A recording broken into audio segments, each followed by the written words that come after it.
नमस्ते मित्रों, मैं एस्ट्रो एंड वास्तु रिसर्चर हस्तरेखा रीडर से संजीव। आज का हमारा विषय है कि हम तीर्थ यात्रा कर पाएंगे या नहीं कर पाएंगे, अर्थात हमारा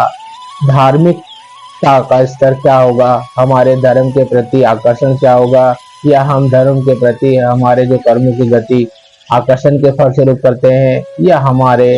उसमें पूरे मन से करते हैं। इसका भी अध्ययन हम इसमें करेंगे। साथ ही साथ हम यह भी अध्ययन करेंगे कि बुढ़ापे में या उम्र के किस पड़ाव में हमारी धार्मिकता या धार्मिक झुकाव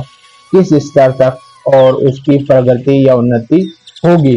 या हम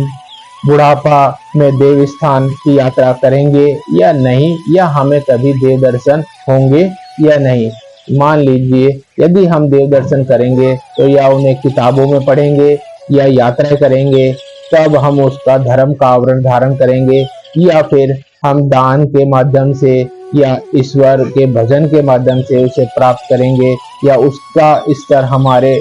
दैनिक विचारों में या दैनिक ऊर्जा की गति में किस स्तर तक शामिल होगा का अध्ययन हम इस बिंदु के अंतर्गत करेंगे।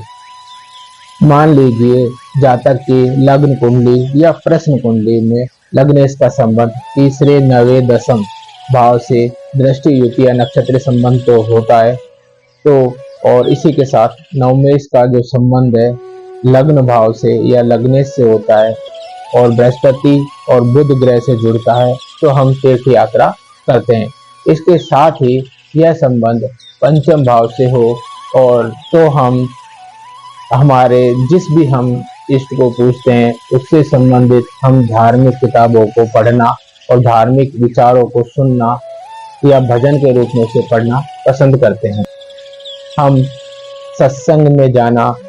या पूजा पाठ करना या ईश्वर के प्रति किसी भी तरह से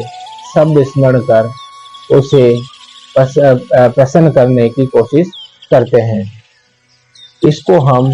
हस्तरेखा में इस तरह देख सकते हैं कि यदि बृहस्पति पर्वत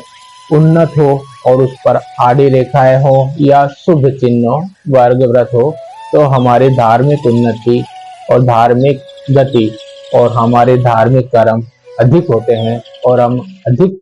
से रूप से धार्मिक होते हैं। अब हम इसको वास्तु शास्त्र में भी देखते हैं। मान लीजिए घर में ईशान, पूर्वी, उत्तरी ईशान का संबंध घर के प्रवेश द्वार से हो और घर का प्रवेश द्वार बृहस्पति,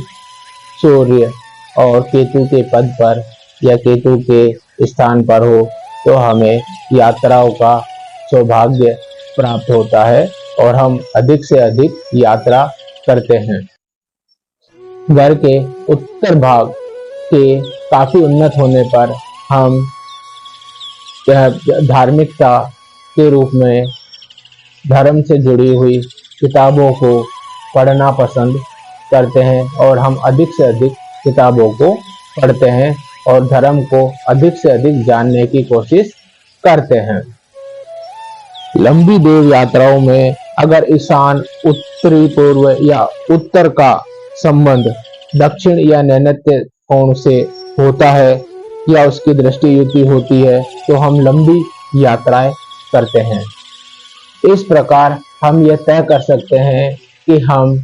धार्मिकता किस स्तर तक होगी और हम उसे तीर्थ यात्रा के माध्यम से या किताबों के माध्यम से या दान पुण्य के माध्यम से प्राप्त करने की कोशिश कर सकते हैं। हस्तरेखा में एक और साइन होता है जिसमें चंद्र पर्वत से या मणिबंध से रेखा निकलकर बृहस्पति की ओर झुकती है, तो आदमी में धार्मिकता काफी अधिक होती है। वह दान पुण्य करना, वह धर्म के प्रति उसके शब्दों का स्मरण करना या पूजा पाठ करना या फिर मन ही मन उच्चारण करना बहुत अधिक करता है और उससे वह परमात्मा को या ईश्वर को प्राप्त करने की कोशिश करता है।